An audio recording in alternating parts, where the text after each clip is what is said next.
Marcus Sterling believed that his position at the top of the corporate world gave him the right to look down on anyone he considered inferior. As a multimillionaire CEO, he had perfected the art of treating service employees like invisible furniture, especially the night cleaning crew who quietly worked the hallways of his company. For years, one woman in particular cleaned his office while he worked late, and he never bothered to really see her, much less treat her with basic respect. But when a mysterious investor schedules a meeting to discuss a multibillion-dollar acquisition proposal, Marcus and his executives discover that some of the people you choose to ignore are paying much closer attention than you realize, and that underestimating someone's intelligence and potential based on your biases can cost a lot more than your arrogance is willing to pay. Hello. Before we begin, please subscribe to the channel and leave a like. At the end, please rate the story. I will be happy to respond to you in the comments. Now, let's get to the story. The golden morning sunlight filtered through the enormous windows on the 45th floor, bathing the conference room in a light that seemed almost celestial. The space was a masterpiece of opulence. A solid mahogany table that had cost more than a luxury car, Italian leather chairs that whispered wealth with every movement, and a panoramic view of Manhattan stretching out like a carpet of power beneath those seated there. Marcus Sterling stood before the glass wall, hands clasped behind his back, surveying the city he considered his personal domain. At 45, every strand of his gray hair was strategically placed, each wrinkle around his eyes telling a story of decisions that moved millions. His $3,000 Armani suit hugged his athletic frame with a perfection that only money could buy. Mr. Sterling, the hesitant voice of his assistant, Jennifer, cut through the silence like a sharp blade. The resumes you requested. Marcus turned slowly, his icy blue eyes scanning the young woman with the disdain of a cattle trader sizing up livestock. Jennifer trembled ever so slightly as she extended the leather folder, her fingers barely touching his during the handoff. The air in the room seemed to thicken, laden with the tension that emanated from him like a heavy, expensive perfume. Finally, Marcus muttered, his voice heavy with irritation. He strode to his presidential chair, the sound of his Italian shoes echoing against the marble like a judge's gavel. The upholstery sighed under his weight as he settled in, opening the folder with precise, calculated movements. The first resume slid beneath his fingers like a death sentence. His eyes scanned the lines at machine speed, filtering out irrelevant data. Harvard Business School. Interesting. His voice dripped with sarcasm. Another privileged kid who thinks a diploma can replace true business insight. Jennifer stood frozen, her breath shallow, knowing that any movement might draw his wrath. The company directors seated around the table exchanged furtive glances, their expressions a mix of discomfort and forced complicity. This one, Marcus continued, lifting another paper as if it were trash. 28 years old, economics degree from Columbia, worked at Goldman Sachs for 5 years. He let out a dry laugh that sounded more like rusty door hinges. Worked for others his whole life. Never built anything. Never risked a thing. Just another employee dressed like a suit. The chief financial officer, Robert Chun, cleared his throat nervously. Marcus, maybe we should consider that experience in major institutions can bring experience. Marcus cut him off, his voice slicing through Robert's words like a guillotine. Robert, my dear friend, experience is when you turn $100,000 into $100 million without anyone holding your hand. Experience is when you look into your competitor's eyes and see fear staring right back. These, he gestured disdainfully toward the resumes, are just bureaucrats with expensive degrees. An uncomfortable silence settled over the room. The air conditioning hummed softly, the only sound besides the controlled breathing of those present. Marcus continued his review with the precision of a surgeon and the coldness of an executioner.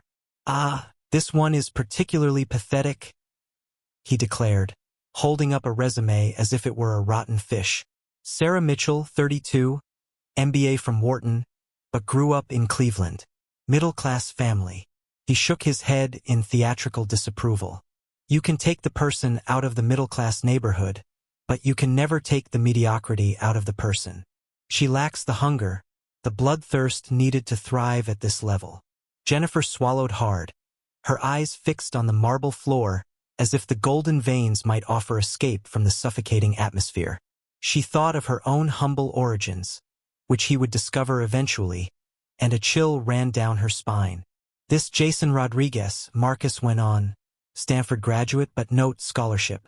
First in his family to attend college. He laughed cruelly. Admirable, I suppose, if we ran a charity. But here, at Sterling Industries, we need blue blood, natural instincts born from generations of excellence. The sunlight shifted angle, casting long shadows across the room that looked like accusing fingers pointing at every person present. Marcus continued his merciless judgment, every word a blade cutting not only the absent candidates but the dignity of all who witnessed his venom.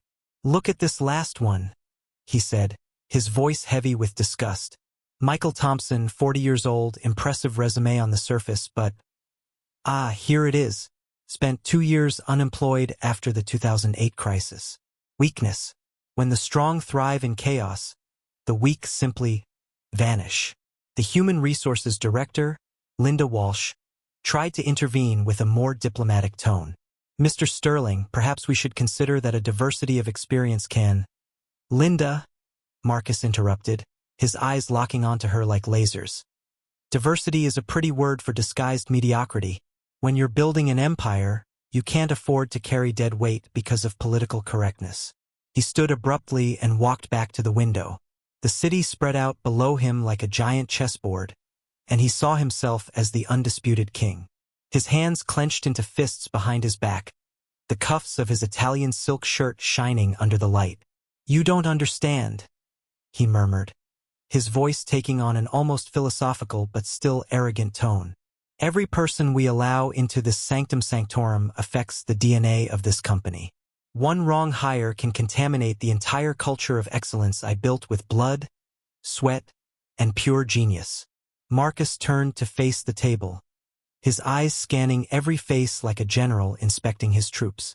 You're here because you recognize my superior vision, because you understand that following Marcus Sterling means being on the winning side of history. The silence that followed was so thick it felt solid. Jennifer felt her heart pounding against her ribs like a bird trapped in a cage. The directors maintained carefully neutral expressions, masks hiding their true feelings about their leader's venomous words. Marcus returned to his chair, adjusting his Hermes silk tie with precise movements. Every gesture was calculated to demonstrate his superiority, every motion a silent declaration of power. He opened his Italian leather planner, his fingers gliding over the pages like sacred scrolls. Today isn't just about filling a position, he declared, his voice echoing through the room like a profane sermon. It's about protecting the legacy I've built. It's about ensuring only the truly worthy have the privilege of standing in the presence of true greatness. He raised his wrist, revealing a Patek Philippe worth more than many people make in a whole year. The golden metal caught the light and reflected it like a beacon of ostentation. His eyes scanned the face with the satisfaction of someone who knows every second of his time is worth more than the hours of ordinary people. Well, Marcus said, a cold smile forming on his lips. It's time to separate the wheat from the chaff. Let's see how many of these candidates survive their first encounter with true excellence. I suspect most won't last 10 minutes before realizing they're completely out of their league. The atmosphere in the conference room had become even more suffocating after Marcus's venomous remarks. The three directors, Robert Chun, a 50-year-old Asian-American man who had mastered the treacherous waters of Sterling Industries by staying invisible. Thomas Bradley, a 45-year-old white man with perfectly styled blonde hair who always agreed with everything Marcus said. And James Morrison, the youngest at 38, with gold-rimmed glasses and a constant nervous smile, sat around the mahogany table like disciples waiting for their master's word. Marcus drummed his fingers on the polished surface, the sound echoing like raindrops on a metal roof. The first candidate should be here any minute, he murmured, checking his expensive watch again. I hope at least one of them has something remotely interesting to offer, though I seriously doubt it. Thomas Bradley leaned forward, a flattering smile already forming. I'm sure you'll be able to spot any real potential right away, Marcus. Your people reading skills are legendary. Of course, Marcus replied, his voice heavy with self-satisfaction. It's a gift very few possess, the ability to see right through facades and into the real substance or lack thereof. James Morrison adjusted his glasses nervously, clearing his throat before speaking. The resumes we reviewed are certainly, well, as you said, pretty ordinary. Ordinary is being too kind, Marcus snapped back, his voice dripping with disdain. Mediocre would be more accurate. But, anyway, let's let them prove themselves. The sound of footsteps echoed down the marble hallway, approaching the massive oak door. Marcus straightened in his chair, assuming his predator's posture, eyes fixed on the door like a hawk eyeing its next prey. The golden doorknob turned slowly, the metal catching the warm sunlight filtering through panoramic windows. The door opened with an almost inaudible whisper against the Persian carpet that had cost a fortune. And then she entered. Diana Washington stepped across the threshold with a confidence that seemed to radiate from every pore. At 38, she carried a natural elegance that needed no expensive embellishments. Her navy blazer was simple but impeccably tailored, fitting her figure professionally without being stern. Her matching skirt ended just below her knees, and her black pumps were practical yet stylish. Her hair was pinned up in a professional bun, revealing the strong line of her jaw and the intelligent gleam in her brown eyes. The silence that fell over the room was so sudden and complete it felt like someone had sucked all the air from the space. Marcus felt his eyebrows arch involuntarily, his expression shifting from arrogant expectation to thinly veiled shock. His mouth opened slightly, as if words had gotten stuck in his throat. The three directors' eyes moved in perfect synchrony, like puppets controlled by the same string. Thomas Bradley was the first to regain composure, but not before a subtle smile. A nearly imperceptible shadow, yet unmistakably there, passed across his lips. James Morrison adjusted his glasses again, this time more as an attempt to hide his own surprise than out of nervousness. Even Robert Chun, usually masterful at maintaining a neutral expression, allowed a flicker of something. Surprise? Amusement? To cross his features briefly, Marcus felt heat rise to his cheeks, a warmth unrelated to the room's temperature. His usually sharp, calculating mind stumbled like a stalled engine. He blinked rapidly, as if that might somehow change the reality before him. "This has to be a mistake," Marcus whispered, his voice low but perfectly audible in the deadly silence of the room. He leaned slightly toward Thomas Bradley, his lips barely moving as the words slipped out like poisonous vapor. "She must be lost." The words hung in the air like toxic smoke, visible almost as a physical substance between them. Thomas Bradley couldn't fully suppress the smile that formed at the corner of his mouth, an automatic sign of complicity that spoke volumes about the room's dynamics. Diana stood still at the entrance, her posture perfectly upright, shoulders relaxed but alert. Her eyes scanned the room with the calm of someone who had faced this kind of reception 1,000 times before. There was no trembling in her hands, no hesitation in her breath, not even a quicker blink that might betray discomfort. Instead, she simply observed. Her gaze moved from Marcus to each director, noting every micro-expression, every silent exchange of looks, every barely concealed smile. It was as if she were cataloging information, mentally calculating the dynamics of the room and the personalities before her. The air in the room felt thick as molasses, heavy with unspoken tensions and prejudices that hung like storm clouds. The golden light that had seemed so heavenly moments before now appeared almost sinister, casting shadows that seemed to dance among the occupants like ghosts of historical intolerance. Marcus felt his breathing quicken slightly, an involuntary reaction to his own surprise and the way this woman who clearly did not fit his preconceived expectations, remained so utterly undisturbed by his obvious hostility. Diana let the silence stretch, not from discomfort, but by choice. Her eyes finally fixed on Marcus, and for a moment that seemed to last an eternity, they locked across the charged space. In that look was fierce intelligence, unshakable dignity, and something else, a kind of quiet strength that seemed to silently defy all the assumptions made the moment she stepped across the threshold. The sound of her controlled breathing was barely audible, yet somehow it filled the silent space with a presence none of the men in the room expected. She did not lower her eyes, fidget nervously, or offer apologies or explanations.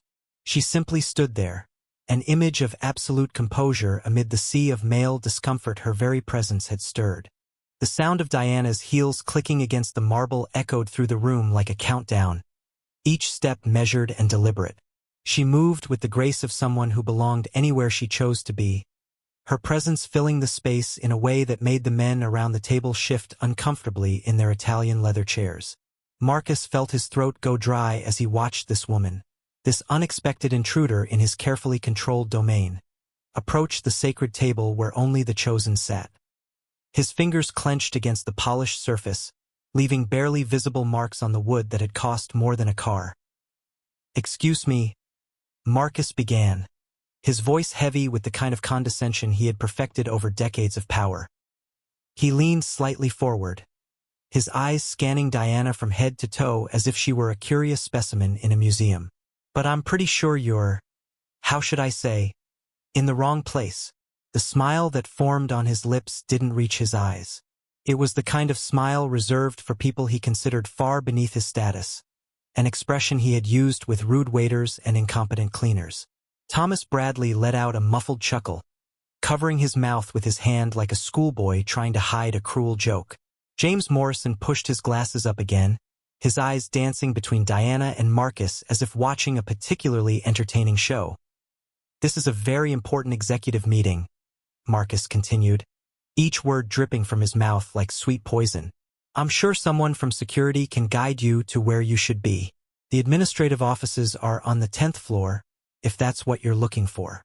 Diana stopped exactly 3 feet from the table, a distance that spoke of calculated confidence.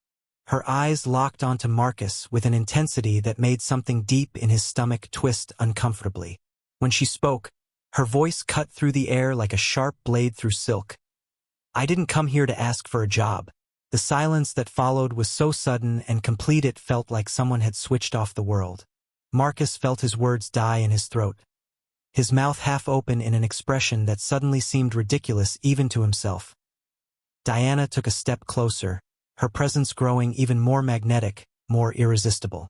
"I came here to decide if it's worth investing in the company that tried to ignore me when I was just the cleaner." The bombshell of her words exploded in the room's silence like thunder on a clear day. Marcus felt the blood drain from his face so fast he nearly fainted. His hands instinctively gripped the edges of the table, his knuckles turning white against the dark wood. What?" The words came out as a strangled whisper, his normally commanding voice reduced to barely more than a breath. Thomas Bradley froze completely, his chuckle dying in his throat like a stalled engine. The sardonic smile that had played on his lips moments before evaporated like steam, leaving only a genuine look of shock he couldn't mask behind his usual sycophancy. James Morrison removed his glasses entirely, frantically wiping them with a handkerchief that seemed to appear out of nowhere, as if the problem was with his vision and not the reality unfolding before him. His hands trembled slightly as he tried to process the words he had just heard.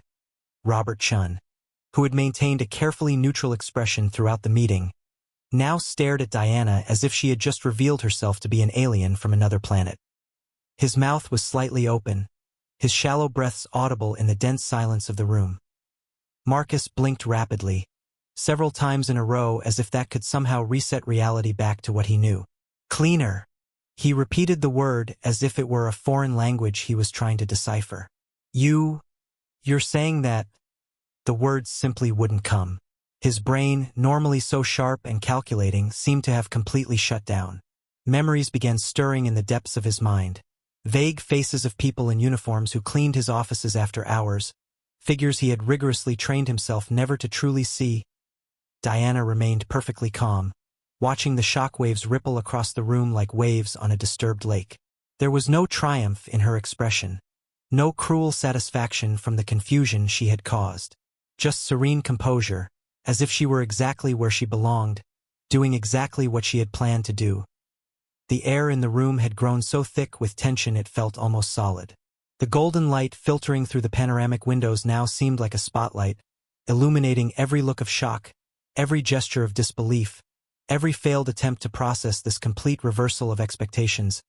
Thomas Bradley was the first to try to recover, his mouth opening and closing like a fish out of water. "But this is impossible," he murmured, more to himself than anyone else in the room. Marcus felt a bead of sweat form on his forehead, something that hadn't happened in years. His Italian silk shirt suddenly felt too tight, restrictive, as if it were choking him. He tried to regain his authoritative tone, but when the words came out, they sounded hollow and uncertain. "I don't understand what you're trying to. What this means?" Diana stayed in her place, a figure of absolute composure amid the emotional chaos she had created.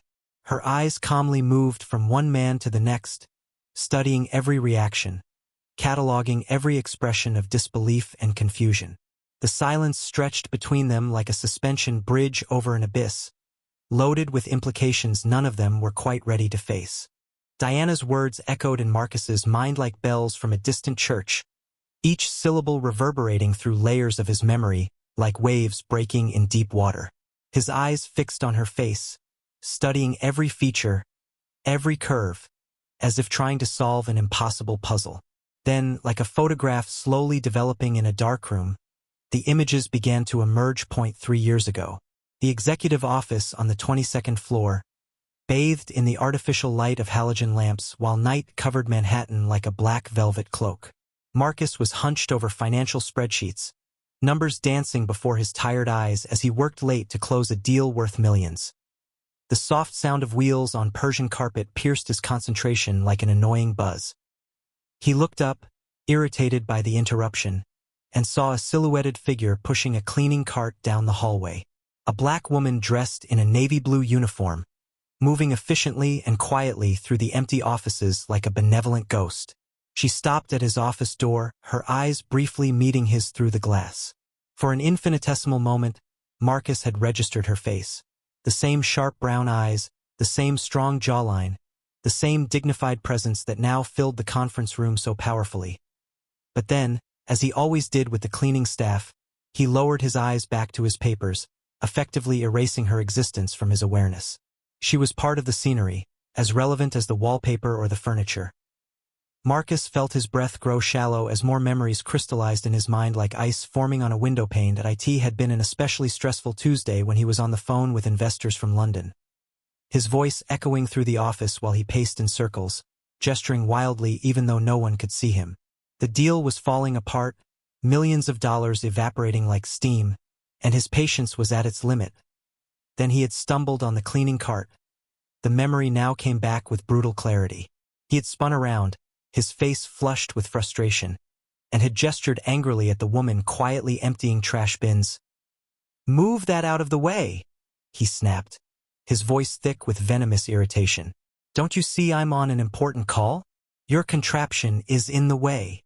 She moved the cart immediately, without a word of protest or explanation. Just a quiet, "Sorry, sir," before stepping away to a corner where she could continue her work without disturbing his very important call. He hadn't even waited to see her reaction. He turned immediately back to his phone, dismissing her from his thoughts as completely as if she had never existed. The blood drained from Marcus's face so quickly he felt dizzy. His hands gripped the desk hard enough to turn his knuckles white as paper. The woman standing before him, this figure of confidence and authority who had just turned his world upside down, was the same person he had treated like furniture 3 years ago. Thomas Bradley was experiencing his own moment of recognition. His features twisted into an expression of growing horror as his own memories surfaced. He recalled the occasional comments he'd made to Marcus about how the cleaning staff weren't thorough enough, how they always seemed to be in the way during important meetings that ran late. "Oh God," Thomas muttered under his breath, the words barely audible but loaded with genuine dismay. James Morrison had completely removed his glasses now, rubbing his eyes as if he could somehow erase what he was seeing. His own memories flooded back. All the times he stayed late at the office, working while the cleaning crew moved quietly around him. He remembered feeling annoyed when they asked permission to empty his trash can, inconvenienced by the brief interruption to his important work.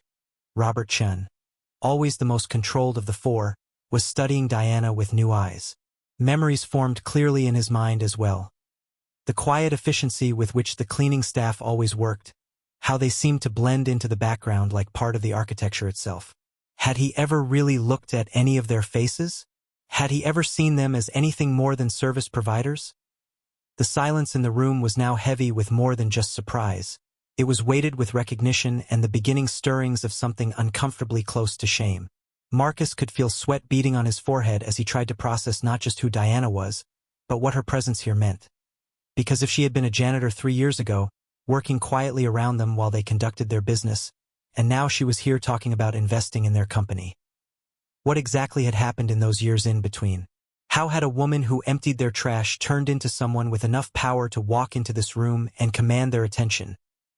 Marcus's mind raced through possibilities, each one more unsettling than the last. His hands trembled slightly as he reached for his glass of water, only to find his grip wasn't steady enough to lift it without embarrassing himself further. Diana remained perfectly still, watching as recognition dawned on every face around the table. She could see the exact moment each memory clicked into place, when each man realized who she was and what their past interactions had revealed about their character. There was no cruelty in her observation, just a quiet cataloging of reactions. The implications were beginning to sink in now, creating waves of unease that spread through the room like poison seeping into groundwater. Marcus felt his chest tighten as the full magnitude of the situation started to become clear. This wasn't just about a job interview anymore. This was about something much larger, something that could potentially threaten everything he had built. Diana took a step closer to the table, her presence filling the room like a force of nature that could no longer be ignored. The golden light from the floor-to-ceiling windows cast an almost ethereal glow around her figure, making her seem both familiar and completely transformed. "Do you want to know how a cleaning lady became this?" Her voice was soft, almost conversational, but carried a weight that made the men around the table lean forward involuntarily. "It's actually an interesting story." Marcus felt his throat tighten as he watched Diana with a mix of fascination and growing unease. There was something about the way she spoke, with the calm confidence of someone who had achieved the impossible, that twisted his stomach into tight knots. "For 3 years," Diana continued, her eyes scanning each face around the table, "I worked the night shift in this building, from 11 p.m. to 7 a.m., 6 days a week. You know what a person learns working under those conditions? They learn to observe. They learn to listen. They learn to become invisible." Her words broke the silence like drops of water falling into a perfectly still lake, each one creating ripples of discomfort spreading across the room. "I cleaned around you while you worked late. I emptied trash cans while you discussed strategies. I wiped down this very conference table while you planned mergers and acquisitions." Diana paused, letting her words settle like sediment at the bottom of a river. "And all that time, you spoke as if I didn't exist." Thomas Bradley swallowed hard, the sound noticeable in the heavy silence of the room. His hands trembled slightly as he tried to stay composed, but Marcus could see beads of sweat forming on his forehead. "It was fascinating," Diana went on, her voice holding that almost academic tone that made her words even more piercing. "Discovering how you really operated when you thought no one was watching. The conversations about cutting costs by firing employees right before the holidays. The discussions about raising prices while lowering service quality. The remarks about how the people down there would never understand the complexities of business." James Morrison had started cleaning his glasses again, a nervous tic that grew more intense with each word Diana spoke. His hands shook so much he nearly dropped the lenses. "But you know what?" Diana smiled, and there was something in that expression that made Marcus feel like a small animal being watched by a predator. "You were right about one thing. I was watching and learning, just not in the way you imagined." She shifted slightly, and Marcus noticed how every man in the room instinctively adjusted in his chair, responding to some primal instinct of self-preservation. "While I cleaned the offices, I observed the spreadsheets left open on the desks. I saw the efficiency reports, the market studies, the competitor analyses. You left everything exposed because, after all, what could a cleaning lady possibly understand about business, right?" The question hung in the air like an accusation, and Marcus felt his pulse quicken as memories of confidential documents deliberately left exposed on their desks stabbed at his conscience. "So, I started studying, Diana continued, her voice growing stronger, more determined. I'd come home after each shift and study online business courses until noon. Harvard Business School offers some excellent programs, by the way. MIT has fascinating modules on technological innovation. Stanford offers valuable insights on entrepreneurship. Robert Chun leaned back in his chair, his face pale as he processed what he was hearing. You studied at Harvard? Online? Diana clarified with a smile that didn't reach her eyes. Surprisingly affordable when you save every penny you earn. When you live on minimum wage and stash away 90% of it because you have a bigger goal in mind. Marcus felt a wave of nausea sweep his stomach. The idea that someone had been watching, analyzing, studying them all those years while they remained blissfully unaware was deeply unsettling in a way he couldn't fully put into words. And do you know what I discovered during those nights of observation?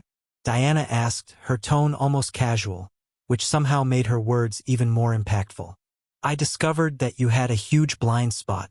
You understood numbers, mergers, acquisitions. But you had no idea how the basic services that kept your empire running really worked. She gestured elegantly with one hand, the movement fluid and controlled. Cleaning, for example. You spent a fortune on outsourcing companies using expensive, environmentally harmful chemicals, inefficient methods, and poorly trained labor. And you constantly complained about the results. Thomas Bradley had started sweating visibly now, small droplets forming along his hairline.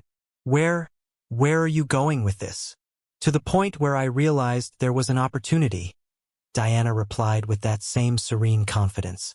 If I could develop a cleaning technology that was more efficient, more environmentally friendly, and more cost-effective, and if I understood exactly how companies operated because I had observed from the inside.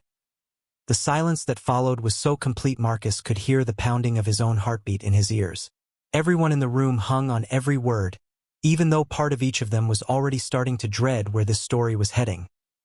So that's what I did, Diana said simply. I developed a completely new line of cleaning products and systems. Nanotechnology combined with biodegradable compounds. Automated systems that reduce labor costs by 80% while improving efficiency by 300%. James Morrison had completely stopped pretending to clean his glasses and was now staring at Diana with a look of growing alarm. You developed technology? Chemistry was always my favorite subject in school, Diana replied with a slight shrug. Funny how people assume someone in a cleaning uniform never studied science. Marcus felt as if the ground beneath his feet was shifting. Every assumption he had ever made about this woman, her abilities, her place in the world, was crumbling like a house of cards in an earthquake. I started small, Diana continued. I tested my products with a few small businesses. Word spread fast when they saw the results. Efficiency up, costs down, environmental impact minimal. Within 2 years, I had patents in 12 countries and contracts with some of the largest corporations in America. The room had grown so quiet Marcus could hear the distant sound of traffic 22 floors below. Every man around the table stared at Diana with a mix of horror and reluctant admiration, as if witnessing something that defied the laws of nature. And now, Diana said, her voice carrying a note of quiet triumph that sent chills down Marcus's spine. Clean Tech Innovations is valued at $3.7 billion. The number hit the room like a physical blow. Thomas Bradley actually gasped, a sound that escaped before he could stop it. James Morrison dropped his glasses completely, the metal frame clattering against the marble table in a sound that seemed to echo through the silent air. Marcus felt all the blood drain from his face so quickly he grew dizzy. 3.7 billion. Billion with a B. The number was so large, so impossibly beyond anything he had ever imagined possible, that his brain seemed to short-circuit completely. Billion? He managed to croak, his voice barely above a whisper. Did you say billion? Diana nodded once, a simple gesture that somehow carried more weight than any dramatic declaration could. With a B, yes. Funny how quickly things can change when you actually pay attention to what people need instead of just what you think they want. The implications crashed over Marcus like a tsunami. This woman, This person he had dismissed, treated like furniture, had literally ordered to move out of his way, was now worth more money than his entire company had ever generated. She wasn't here begging for a job. She was here as someone who could buy and sell them all without a second thought. His hands began shaking visibly as he tried to process not just her success, but what her presence here really meant. Because people worth billions of dollars don't walk into random corporate meetings to chat about old times. They come because they want something. And Marcus was beginning to suspect that whatever Diana wanted, it was going to cost him more than he could possibly afford to pay. Diana reached into her sleek Italian leather briefcase and pulled out a series of official documents, placing them on the marble table with precise, deliberate movements. The sound of paper against the polished surface echoed through the room like distant thunder, announcing a storm about to break over them all. Marcus watched, hypnotized, as she arranged the papers with the same quiet efficiency he now remembered seeing in her 3 years ago. Only now, every gesture carried a completely different weight. These were not the movements of someone trying to be invisible. These were the movements of someone who held absolute power. Clean tech innovations, Diana said, her voice taking on a businesslike tone that made Marcus feel as if the ground was slipping beneath his feet, has become the global leader in sustainable commercial cleaning technology in just 4 years. Our products are used by 80% of the Fortune 500 companies, including Microsoft, Google, Amazon, and McDonald's. She pushed a document toward Marcus, who picked it up with hands shaking so violently the paper rustled like dry leaves. It was a financial report bearing the Clean Tech Innovations letterhead, and the numbers he saw there were so surreal that he had to blink several times to make sure he wasn't hallucinating. Annual revenue, $2.8 billion, he murmured, his voice cracking on the last word. Net profit, $1.2 billion. Thomas Bradley had leaned so far back in his chair it looked like he was trying to merge with the Italian leather. His breaths were shallow and fast, as if he was struggling to get enough oxygen into his lungs. That can't be right, he stammered. For years ago you were a cleaner, Diana finished calmly, without a trace of defensiveness in her voice. Yes, and you never let me forget that, did you? Especially you, Thomas. You used to make comments about how the cleaning staff should know their place. When I accidentally walked into the break room while you were having coffee. Thomas's face went completely white, as if every drop of blood had suddenly drained from his body. His mouth opened and closed like a fish gasping for water, but no sound escaped. James Morrison picked up another document, his glasses sliding down his nose as he read. Patents filed, international, FDA approval, EPA certification. His voice trailed off into stunned silence as he processed what he was seeing. Robert Chun, always the most analytical of the group, studied Diana with newfound clinical interest. You're telling us that a cleaning woman developed nanotechnology that revolutionized an entire industry? I'm telling you, Diana replied with that same serene confidence, that someone you thought wasn't smart enough to understand business developed solutions to problems you didn't even know existed. And now those solutions are being used by every major corporation on the planet.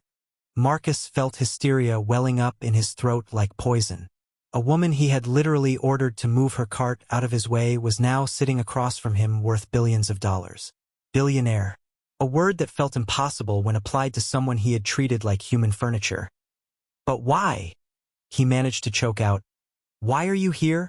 Why now? Diana smiled, and this time there was something almost predatory about her expression.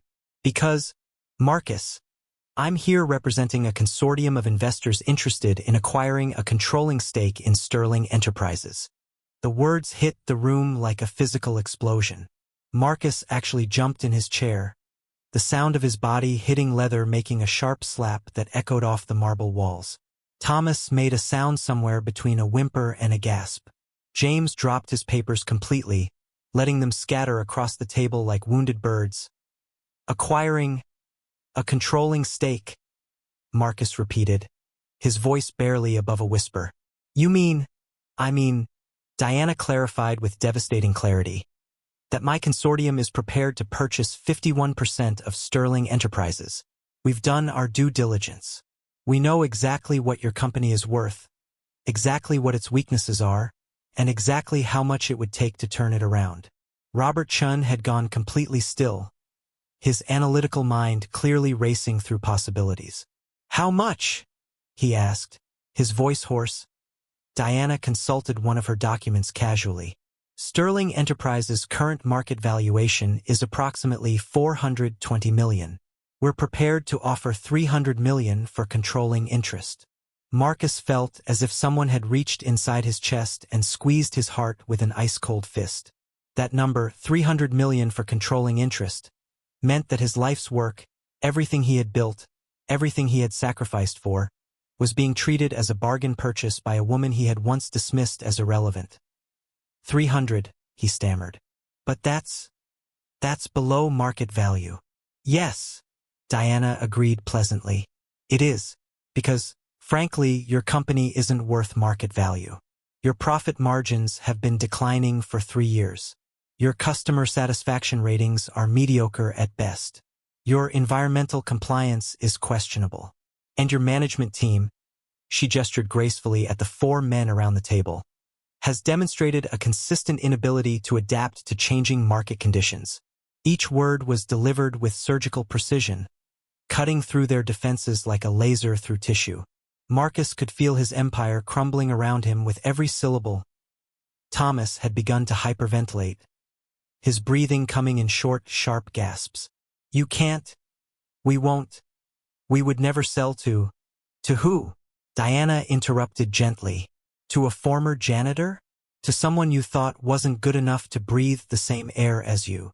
The silence that followed was so complete Marcus could hear his watch ticking on his wrist, each second marking the passage of time that felt like years of his life being stripped away. James Morrison had completely given up any pretense of composure. "This is insane," he muttered, more to himself than anyone else. "This can't be happening. Janitors don't become billionaires. They don't buy companies. They don't what?" Diana asked, her voice still perfectly calm but now carrying an undertone of steel that made every man in the room flinch. "They don't deserve more than minimum wage? They don't have the intelligence to understand business? They don't have the right to aspire to something bigger." Marcus tried to speak, to say something that might salvage this impossible situation, but his throat felt like it was filled with sand. Everything he had ever believed about hierarchy, about worth, about who deserved what in life, was being systematically demolished by a woman who had once asked permission to empty his trash can. "We need time," he finally managed to rasp. "To consider, to discuss, to—" Diana glanced at her elegant watch. Marcus noticed it was a Patek Philippe worth more than most people's houses. "Actually," she said with that same devastating calm, "you have exactly 30 minutes. 30 minutes? Robert Chun exploded, his composure finally cracking. "You can't expect us to make a decision about the future of our entire company in 30 minutes. "I can and I am," Diana replied smoothly. "Because, gentlemen, my consortium has several other acquisition targets lined up for today. Sterling Enterprises is option number 3 on our list. If you're not interested, we move on to number 4. Marcus felt the world spinning around him like he was trapped on a nightmare carousel that wouldn't stop. 30 minutes to decide the fate of everything he had ever worked for. 30 minutes to submit to the will of a woman he once treated with casual cruelty. 30 minutes to watch his entire world collapse like a house of cards in a hurricane. And, gentlemen," Diana added, her voice carrying a final note of quiet triumph that sent ice through Marcus's veins, "I suggest you use those 30 minutes wisely, because after I walk out that door, this offer disappears forever. And based on your current trajectory, I doubt you'll survive without significant capital infusion within 6 months." The implications crashed over Marcus like a final wave, leaving him gasping for air in the ruins of everything he once believed about power, worth, and his place in the world. Marcus swallowed hard, his whole body trembling with a nervous energy he seemed unable to control. His hands clenched and unclenched several times as his mind desperately searched for words that could somehow fix the disaster his life had become in the last 15 minutes. "Diana," he began, his voice coming out higher than he intended. He cleared his throat and tried again. forcing a tone he hoped sounded professional and respectful. We need to acknowledge that we obviously underestimated your extraordinary capabilities. Diana watched him with a mild interest, as if studying a particularly fascinating specimen under a microscope. She said nothing, simply waited, and the silence pushed Marcus to keep talking to fill the void with each passing second. In fact, he continued, his words coming out in a desperate rush. I've always felt there was something special about you. Your work ethic was flawless.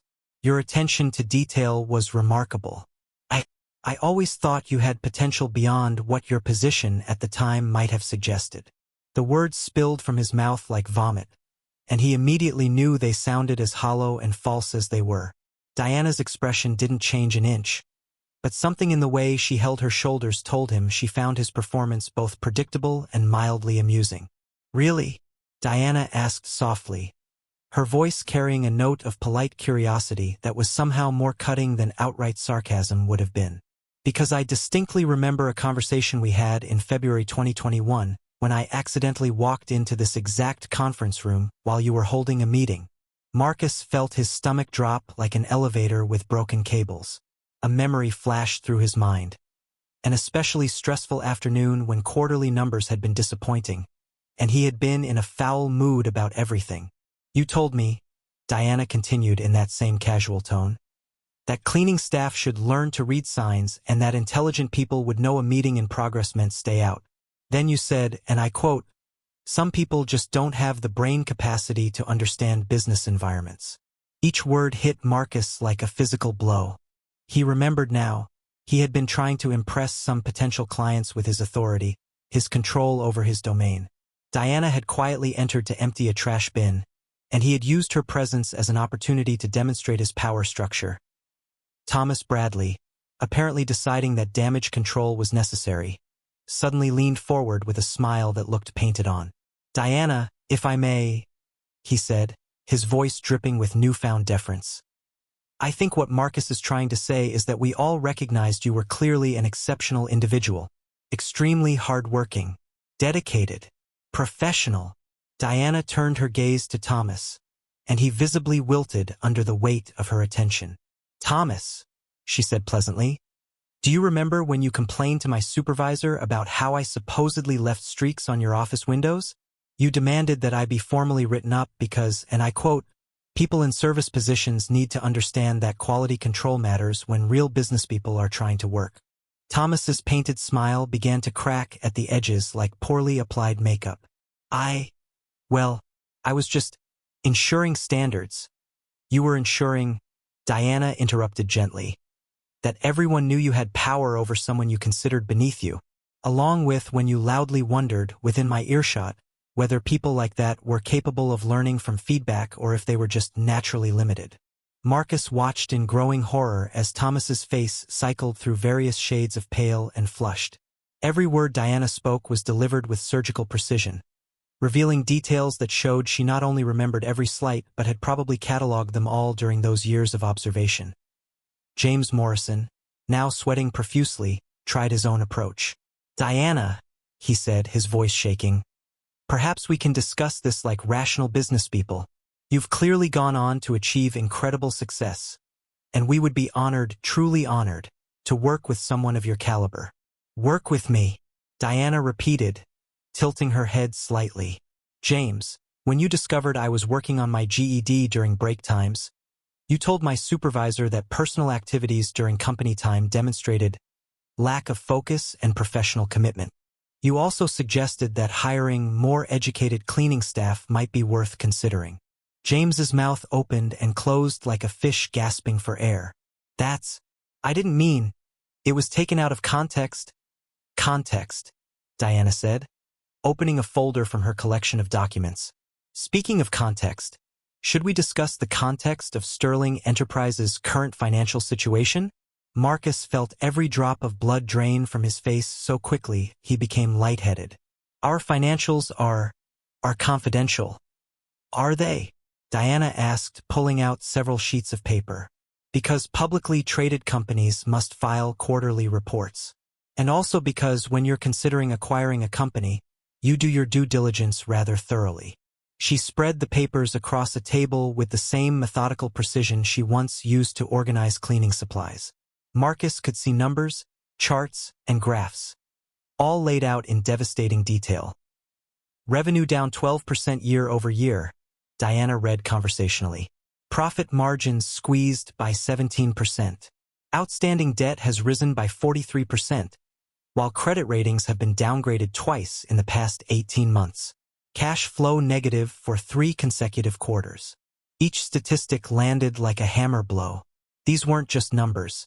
They were the secret shame Marcus thought he had managed to keep hidden from all but their most trusted financial advisors. Client retention is down 28%.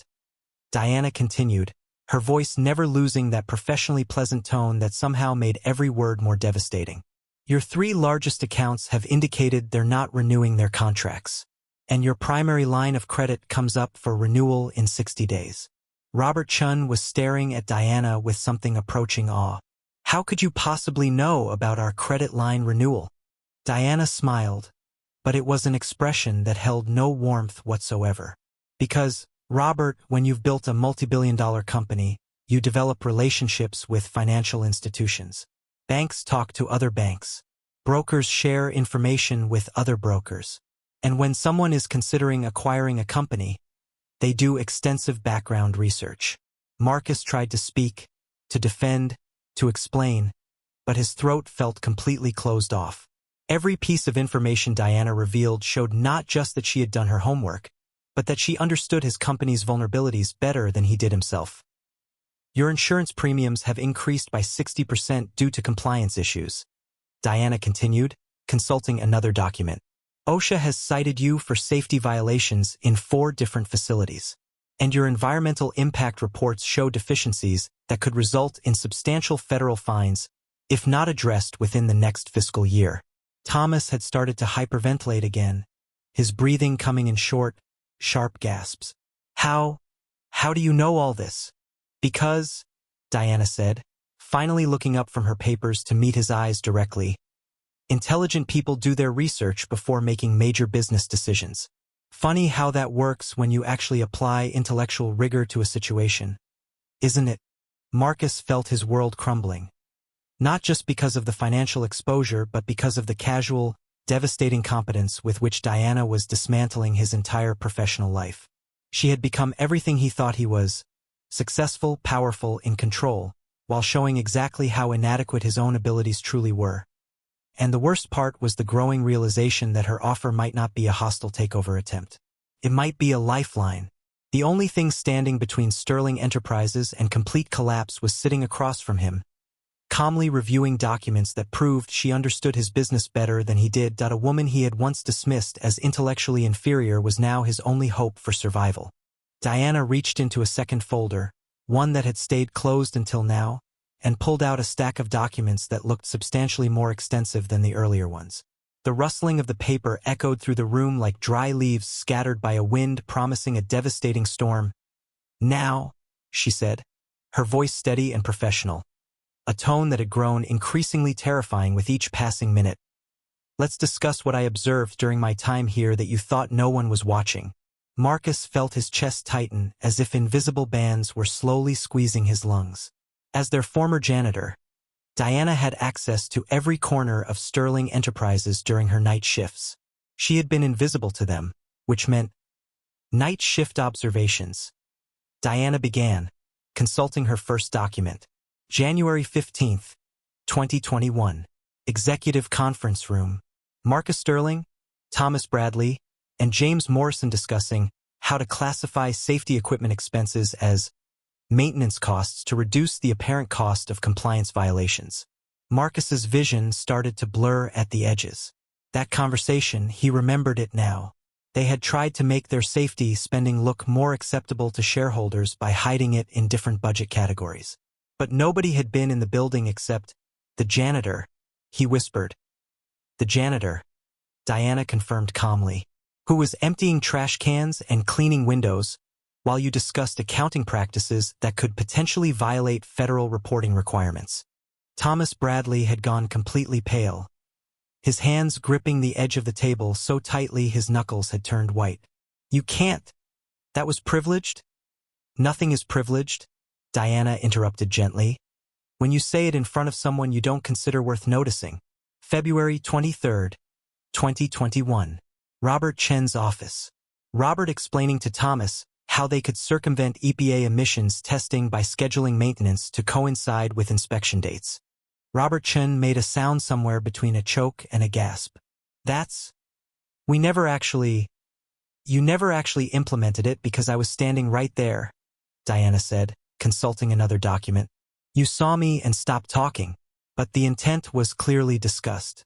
Along with April 7th, when James Morrison and Thomas Bradley discussed how to minimize worker compensation claims by creating documents suggesting employee negligence rather than equipment failure. James Morrison began to shake visibly, his expensive suit doing nothing to hide the tremors running through his body.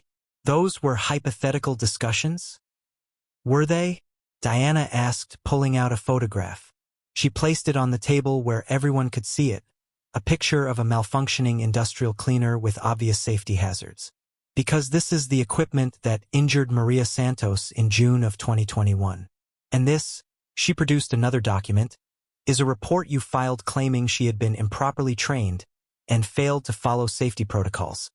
Despite the fact that the machine's safety guards were clearly damaged, Marcus felt as if the floor was opening beneath him. Maria Santos, he remembered her, a hard-working woman with 3 children who had suffered a serious injury on the job. They had managed to avoid paying full workers' compensation by, "You covered up the equipment malfunction," Diana continued, her voice never rising or showing emotion, and blamed an employee who had been working with that same equipment safely for 2 years. Maria ended up with medical bills that forced her to declare bankruptcy. Robert Chin started to hyperventilate. How do you know about Maria's bankruptcy? Because, Diana said, producing yet another document. I kept in touch with many of my former colleagues, including Maria, who is now a shift supervisor at one of my facilities and makes 3 times what you ever paid her. People talk, Robert, especially people you treated like they were invisible. The revelation hung in the air like toxic smoke. Marcus realized with growing horror that Diana hadn't just been observing their business practices. She had been building relationships with people they considered beneath notice, creating a network of information spanning years. July 12, 2021. Diana continued relentlessly. Thomas Bradley's voicemail to a potential client claiming that Sterling Enterprises had industry-leading safety ratings and 0 recent violations. Thomas made a strangled sound. We did have good safety ratings at the time. You had 3 OSHA citations pending and had settled 2 worker injury lawsuits out of court in the previous 6 months, Diana said, consulting her notes. But you thought the client would never find out, because small companies usually don't have the resources to do thorough background checks. Marcus watched Thomas collapse into himself like a balloon losing air. Every word Diana spoke was backed by documents, photographs, or recorded evidence. She had been building a case against them for years while they thought she was just emptying trash bins. September 3rd, 2021. Diana's voice continued its methodical dismantling. James Morrison and Robert Chun discussing how to inflate product testing results by using selective data and eliminating statistical outliers. That's standard practice? Robert began desperately. Statistical outliers that showed your cleaning products caused respiratory irritation in 12% of test subjects, Diana clarified, which you removed from your safety submissions to avoid additional testing requirements. James Morrison had dropped his head into his hands, his shoulders shaking. Marcus could see the man was crying, actually crying, as years of hidden misconduct were exposed by someone they had never considered capable of understanding what she was uncovering. Should I continue? Diana asked pleasantly, gesturing to the remaining stack of documents that looked at least an inch thick. Because I have detailed observations from 18 months of night shifts, covering everything from sexual harassment complaints you buried to environmental violations you concealed to tax avoidance schemes you developed. Panic rose in Marcus's chest like floodwaters. Diana, please, we can work something out. We can, she agreed calmly. Which brings us to the conditions of my consortium's investment offer. She pulled out a final document, a thick, officially bound contract that looked like it had been prepared by a team of lawyers who charged more per hour than Marcus made in a month. Controlling interest, 51%. She began reading. Complete restructuring of senior management, with all current executives subject to immediate review and potential termination. Implementation of comprehensive employee protection policies, including whistleblower protections and mandatory ethics training. Each condition felt like a nail being driven into the coffin of Marcus's professional life. But the words kept coming. Full financial transparency, including disclosure of all pending litigation and regulatory issues. Establishment of an independent board of directors with authority to approve all major business decisions. And personal liability agreements for all former executives regarding any civil or criminal charges that might arise from past business practices. Thomas Bradley made a sound that was half sob, half scream. "You're talking about destroying our lives?" "I'm talking about accountability," Diana corrected gently. "Something you never thought would apply to you because you believed no one was watching. No one was smart enough to understand. No one mattered enough to remember." Marcus looked around the table at his fellow executives. Men who had once felt invincible, who had made decisions without weighing consequences because they thought they were protected by their positions and their perceived superiority. Now they were hanging on every word of a woman they had once dismissed as intellectually inferior, begging for mercy from someone they had shown none to. "The final condition," Diana said, her voice carrying a note of quiet satisfaction that sent ice through Marcus's veins, "is that all employees previously dismissed, demoted, or mistreated by current management will be contacted and offered preferential consideration for positions in the restructured company." The implication was clear. She wasn't just taking over their company. She was turning their entire world upside down, placing people they had considered worthless into positions of power while forcing them to beg for forgiveness from the very subordinates they had mistreated. Marcus realized that in 30 minutes, the woman he had once ordered to move her cart out of his way had become the single most powerful person in his universe. And there was absolutely nothing he could do about it except pray she decided his company was worth saving at all. Diana closed the last folder with a soft click that sounded like a gavel falling in a courtroom.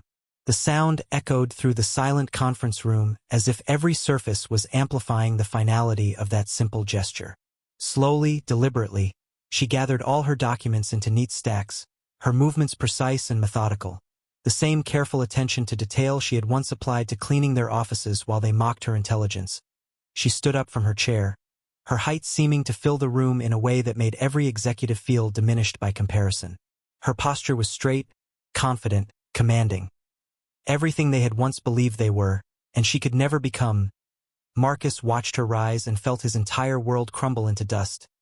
"Gentlemen," Diana began, her voice carrying an authority that made everyone in the room instinctively straighten in their seats despite their desperation. "I want to thank you for this extremely illuminating meeting."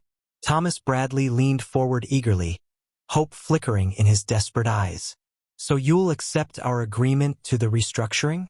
We can work with your conditions, Diana. We can change. We can be better."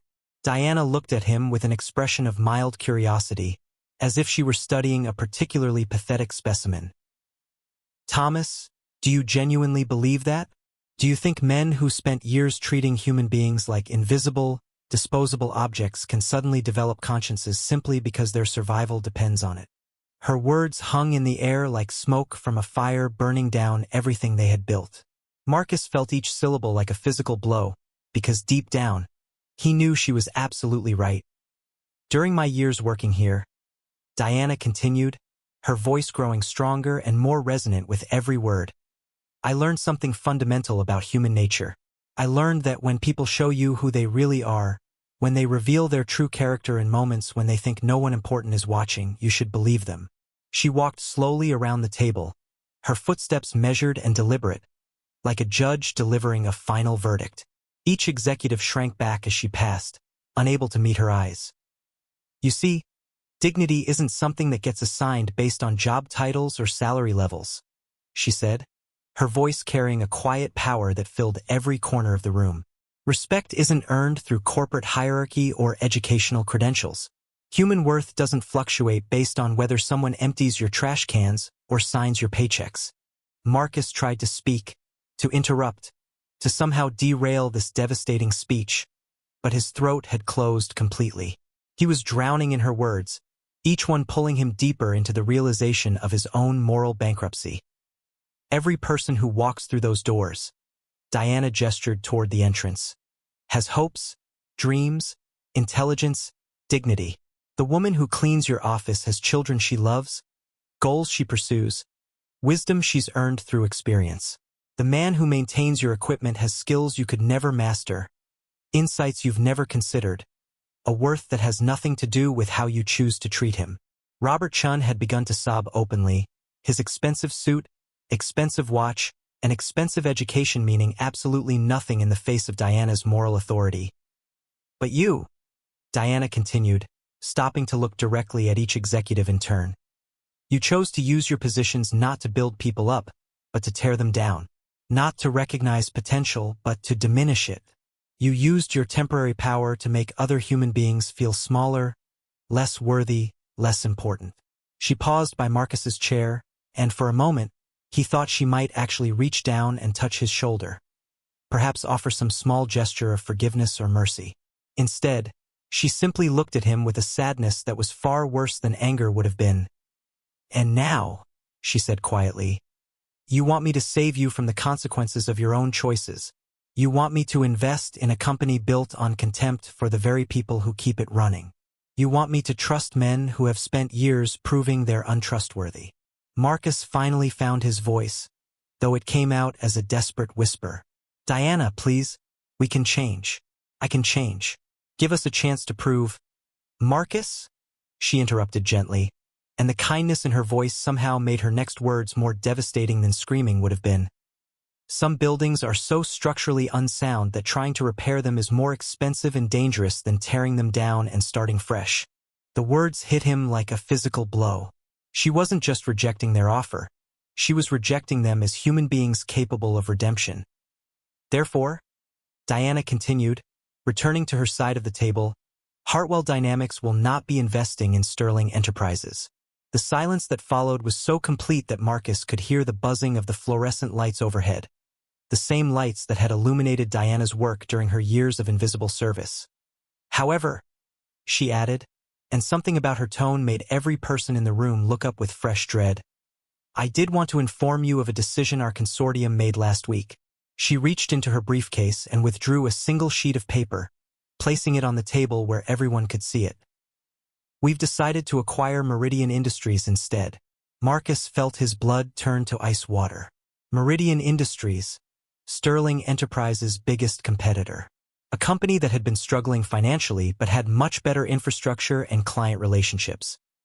"With our investment," Diana continued conversationally, "Meridian will be able to expand their operations, improve their technology, and offer competitive pricing that will effectively eliminate Sterling Enterprises from the market in approximately 18 months.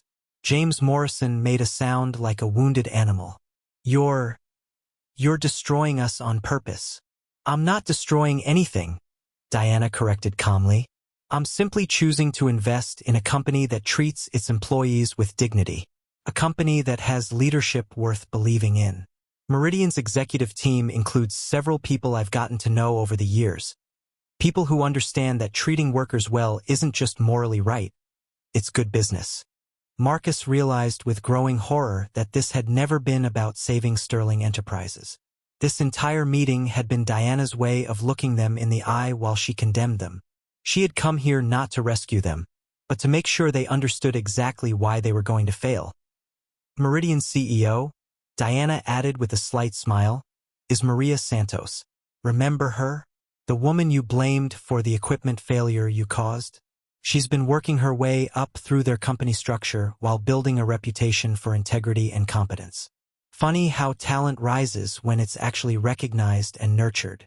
Thomas Bradley had collapsed completely into his chair, his face buried in his hands, his shoulders shaking with silent sobs. Robert Chun was staring at the table as if trying to will himself out of existence. James Morrison looked like he had aged 10 years in the past hour. But Marcus could only stare at Diana as the full magnitude of his defeat settled over him. She hadn't just beaten him. She had orchestrated his destruction while making him complicit in it. By revealing their misconduct, she had created a public record that would make it impossible for them to find other investors or business partners.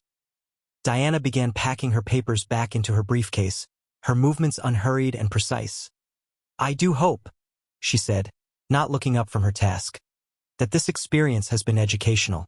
Perhaps in your next careers, if you manage to find any, you'll remember that every person you meet deserves basic human respect." She closed the briefcase with a final click and walked toward the door. At the threshold, she paused and turned back to face them one last time.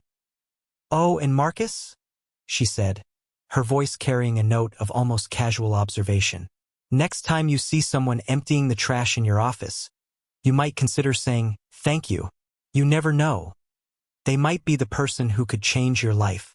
With that, Diana Hartwell walked out of the conference room, leaving behind for men who had learned too late that power built on contempt is ultimately powerless against the quiet dignity of someone who refuses to accept being treated as less than human.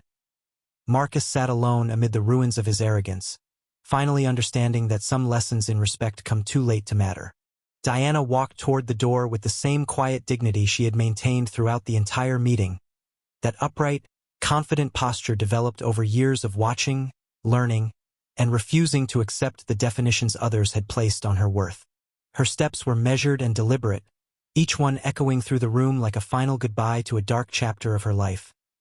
Marcus watched her move, feeling as if he were watching a slow-motion film of his own downfall unfolding frame by frame. The woman he had ordered out of his way with her cleaning cart now completely dominated the space, filling the room with an authority he had never possessed. Even in his most powerful corporate days, at the threshold, Diana stopped. She didn't turn immediately.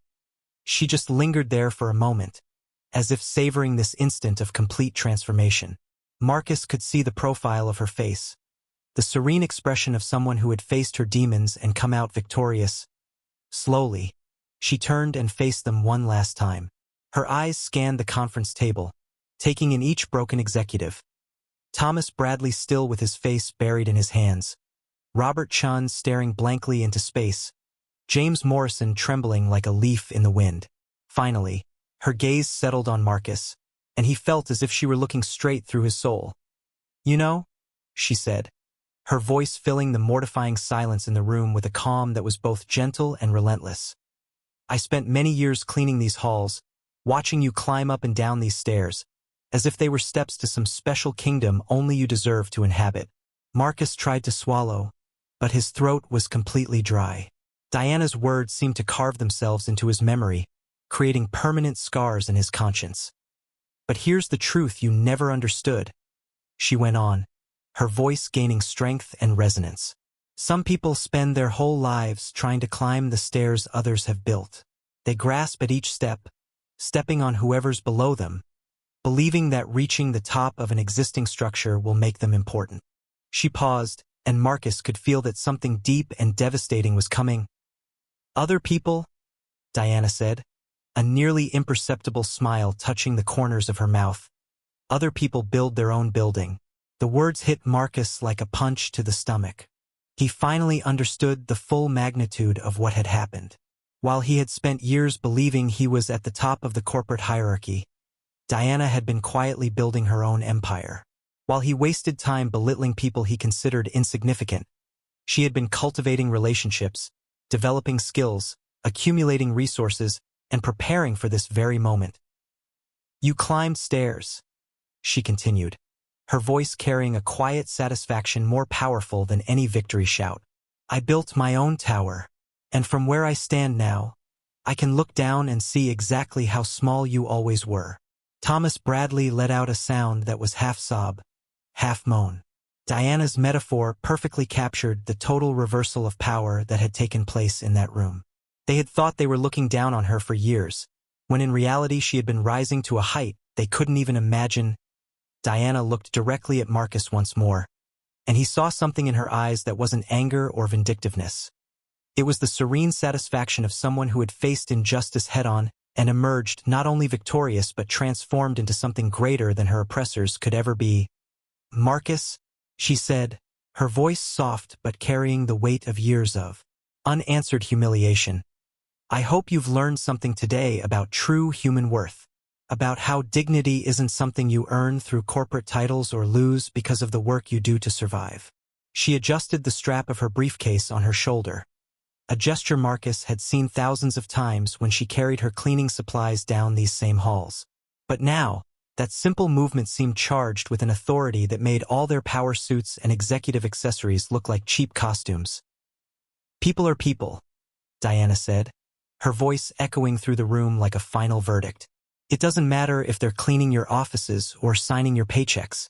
It doesn't matter if they speak with accents you consider inappropriate or wear uniforms instead of suits. Every human being carries within them a value that can't be diminished by the ignorance or arrogance of others." Marcus felt tears prick his eyes for the first time in decades. Not tears of frustration or self-pity, but tears of genuine regret for an understanding that had come too late to save him. "And when you choose to belittle that essential humanity," Diana continued, "when you decide to treat people as invisible or worthless based solely on your superficial perceptions of status, you're not diminishing those people. You're diminishing yourselves." She turned to leave but stopped once more, looking over her shoulder with an expression that carried not malice, but a final lesson she needed to deliver. "The universe has a funny way of balancing things," she said calmly. "Arrogance always eventually meets its match in people who refuse to accept being underestimated. Pride always ends up confronting those who choose dignity over dominance." With those words, Diana Hartwell turned and began walking down the hall, her steps echoing with the confidence of someone who had not only won a battle but had redefined the very terms on which future battles would be fought. Marcus sat in stunned silence, finally realizing that what he had witnessed was not just his own professional destruction but a profound lesson on human worth he had failed to learn throughout his career. He looked around the table at his fellow executives, men who, like him, had confused temporary power with permanent value, who had mistaken their positions for proof of their superiority. That in the quiet aftermath of Diana's departure, Marcus finally understood that respect and dignity should never depend on someone's position in life, the kind of work they do, or the accent they speak with. Human worth is intrinsic, inalienable, and independent of any external validation or recognition. From down the hall, he could hear Diana's footsteps fading into the distance, each echo serving as a reminder that she was walking away not as the defeated janitor they once dismissed, but as a powerful businesswoman who refused to let others define her worth. And in that moment of complete defeat and revelation, Marcus Sterling finally learned a lesson that could have saved not only his company but his soul, if only he had been humble enough to learn it from a woman pushing a cleaning cart. If you enjoyed this story, subscribe to the channel and leave a like. These other stories will also move you. Click to keep watching.